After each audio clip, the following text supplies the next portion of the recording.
Morning students. आज हम पढ़ेंगे संधि। बच्चों, ये टॉपिक हम पिछली कक्षा में पढ़ चुके हैं। आज हम पिछली कक्षा में पढ़ी हुई बातों को एक बार दोहराएंगे और इसके बाद आज की कक्षा शुरू करेंगे। तो बच्चों, अब तक हमने जाना है दो वर्णों के मेल से जो परिवर्तन या विकार होता है उसे हम संधि कहते हैं। और अगर साधारण शब्दों में बात की जाए तो दो वर्णों का मेल संधि कहलाता है। ठीक है, इसमें स्वर भी हो सकता है, इसमें व्यंजन भी हो सकता है, क्योंकि दोनों ही आपके क्या है, वर्ण। तो चलिए आगे बढ़ते हैं।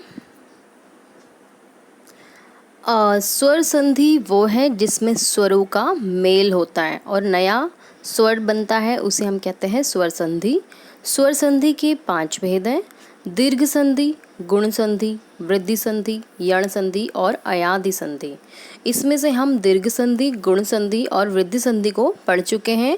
आज हम पढ़ेंगे यण संधि और अयादि संधि। तो चलिए शुरू करते हैं। यण संधि, जब ई उ और री के बाद कोई अन्य स्वर आ जाए, ई बड़ी ई का, या फिर इसका परिवर्तन होगा य में। ये जो अगर आपका ई आ जाए तो य में परिवर्तन होगा, उ आए तो व में, और री आए तो र में हो जाता है। इसे हम यण संधि कहते हैं। उदाहरण के लिए अति प्लस अधिक, तो अति प्लस अधिक मिलके बना है अत्यधिक। अब मैं आपको एक ट्रिक बताती हूँ, थोड़ा ध्यान से सुनिए, समझिए। यहाँ पे आपका लिखा हुआ है यण संधि। अगर हम यण संधि, यण को हम किसी और सिमिलर वर्ड से जोड़ दें तो उसका हम कर सकते हैं रण संधि, है ना। यण को रण से जोड़ लो। रण, जहाँ पे रणभूमि, जहाँ पे सैनिक या योद्धा युद्ध करते हैं, वहाँ पे क्या होता है, रण क्षेत्र में आधे सैनिक मर जाते हैं, आधे वापस आ जाते हैं। तो इसी तरीके से आपको ये थोड़ा सा याद रखना है हिंट। यण मतलब का हम यण को जोड़ लेते हैं राइमिंग वर्ड से रण। तो रण क्षेत्र में आधे सैनिक मरते हैं, आधे वापस आ जाते हैं। इसी तरीके से जो आपका शब्द है उसमें आधा शब्द आपको नज़र आएगा, यानी ये जो आधा त आ रहा है वो हमें बताता है कि इस शब्द में कौन सी संधि है, यण संधि। ठीक है, तो ये बहुत ही आसान ट्रिक है। पर हाँ, एक चीज़ और यहाँ पे आपको मैं फिर बता दूँ कि अत्यधिक शब्द में त आधा है, पर हमेशा ऐसा हो ज़रूरी नहीं है। पर मैक्सिमम आपके जो यण संधि के शब्द होते हैं आधा त लिए हुए होते हैं।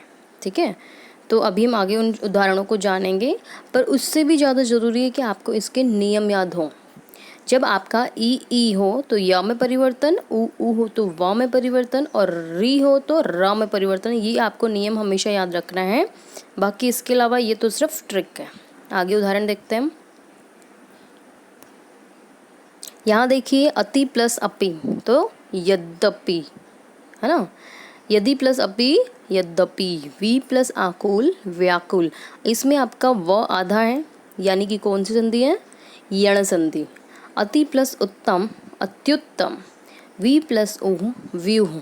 अधि प्लस ऐष्णा अध्येष्णा। अनु प्लस अय अन्वय। सु प्लस आगत स्वागत। तो देखिए, सभी शब्दों में आपका ये जुड़े होते हैं, इनको हमने अलग अलग किया, बाकी है ये आपका आधा शब्द, है ना। तो इसमें आपका व आधा है, इसमें त आधा है, इसमें आपका व आधा है, इसमें आपका ध आधा है, इसमें न आधा है, इसमें स आधा है। यानी कि ये जो सारे शब्द हैं आपके यण संधि हैं। तो चलिए आगे बढ़ते हैं, कुछ और उदाहरण जानते हैं और पढ़ते हैं। उदाहरण आपका अति प्लस आवश्यक अत्यावश्यक, अति प्लस उत्तम अत्युत्तम, अति प्लस ऊष्म अत्यूष्म, मधु प्लस आलय मधुवालय, गुरु प्लस ओदन गुवोंदन, अनु प्लस इत अन्वित, पितृ प्लस आदेश पित्रादेश। ठीक है, तो चलिए आगे बढ़ते हैं, जो कि है हमारी अयादि संधि। ये स्वर संधि का अंतिम भेद है, जो कि परिभाषा है कुछ ऐसे: ए ओ स्वरों का मेल दूसरे स्वरों से हो तो ए का अय, ए का आय, ओ का अव तथा औ का आव हो जाता है। इसे हम अयादि संधि कहते हैं। अब देखिए, इसमें वैसे तो कोई ट्रिक नहीं है, पर हाँ, इसमें आपको कुछ ऐसे शब्द नजर आएंगे जो अटपटे से, यानी कि चे प्लस अन मिलके तो बनेगा चयन, पर हम उसको बिना मात्रा के लिखेंगे चयन, क्योंकि हम चयन को प्रोनाउंस करते हैं पर उसमें एक ही मात्रा का साउंड आएगा चयन, पर उसका हम एक ही मात्रा उस पर नहीं लगाते, सिर्फ ये बिना मात्राओं के लिखा जाता है चयन। ठीक है, आगे और उदाहरण देखिए आप।